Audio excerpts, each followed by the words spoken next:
The Israeli kibbutz was created to forge a new socialist communal way of life, while also fulfilling the Zionist dream.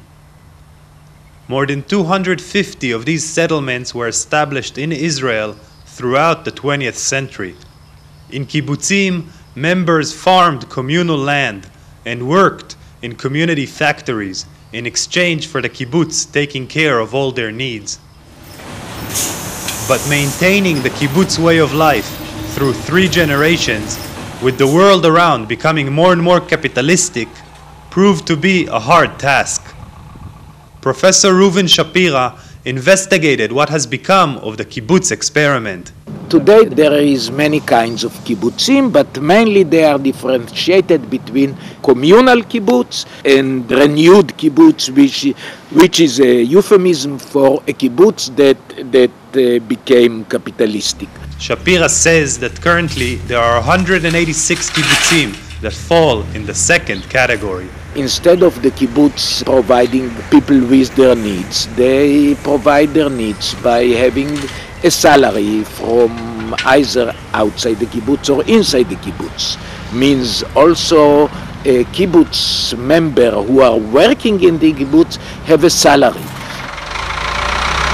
From each according to his ability to each according to his need was the guiding principle of the kibbutz ideology.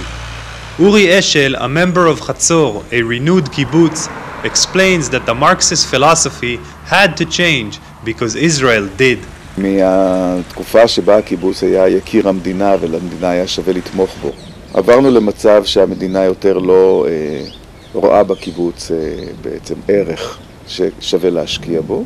בשנות ה-80 יש מפולת גדולה, יש ריביות מאוד גבוהות, יש אינפלציה מאוד גבוהה והרבה מאוד קיבוצים נקלעים למשבר כלכלי מאוד חריף. Kibbutz Chatzor, whose income was based on a metal die-casting factory that became uncompetitive in the global market, could no longer afford to provide for its members.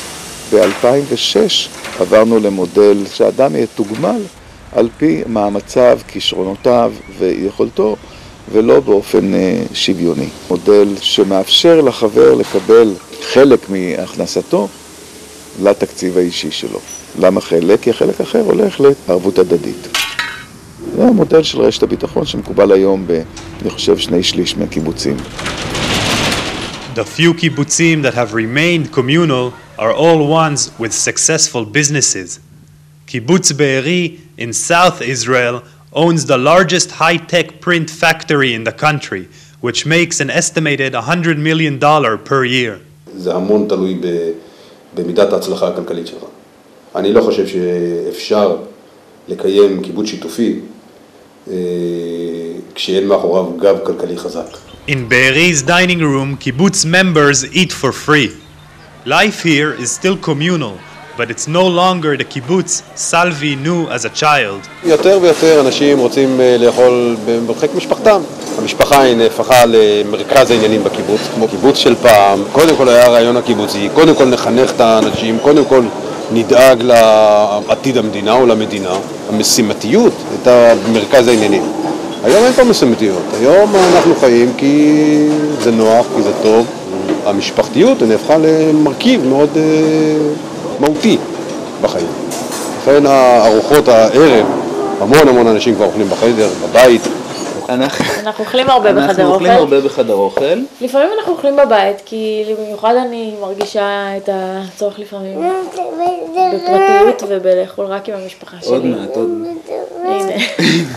אמרת דרוכל, הילד רוצה דרוכל. Keren Lee and Michael Bar Sinai live in Be'eri with their 2 young children. Michael, born and raised in this kibbutz, works as a computer engineer in the kibbutz print factory, and Keren Lee, a native of a neighboring city, is an architect in a private firm outside the kibbutz. מבחינה כלכלית אנחנו ככל החברים, המשכורות שלנו עוברות הישר לקיבוץ, ואנחנו חיים מתקציב שהקיבוץ קבע ונותן לחבריו לפי צרכיהם. The young couple's reasons for choosing to live in the kibbutz are very different from those of the founder's generation. חיפשנו מקום שנוכל לגדל את הילדים בצורה שיותר רגועה ולהיות איתם ושיהיה לנו זמן אחד לשני גם. אני חושבת שאתה נעשה אדם פחות חומרני כשאתה חי בקיבוץ. ויש בזה משהו מאוד בריא, כי אני חושבת שבעולם שאנחנו חיים, שאנחנו מגדלים עליו את ילדינו, תחושתי הייתה מאוד לא נוחה עם המסחור ועם קניות כאיזושהי פעילות הכרח שהפכה כמעט לפנאי, ופה אין את הדברים האלה.